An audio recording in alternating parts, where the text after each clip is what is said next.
Welcome to The Last Breakfast. Please enjoy the video. In this video, I will show how to use a PlayStation 4 controller on Call of Duty Mobile. First, make sure your controller has enough battery life. Then, open your phone settings and turn on Bluetooth. Next, press and hold the PlayStation button and the share button on your controller simultaneously for about 3 seconds until the light bar starts flashing rapidly.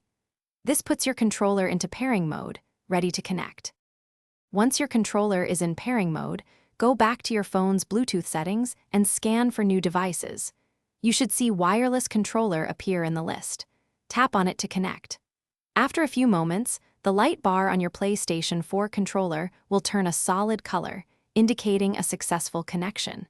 You are now halfway there to enjoying a console-like experience. With your controller connected, launch Call of Duty Mobile.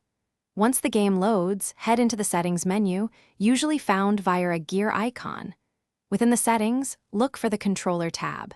Here, you can see if your controller is recognized and customize button layouts, sensitivity, and other preferences to suit your playstyle.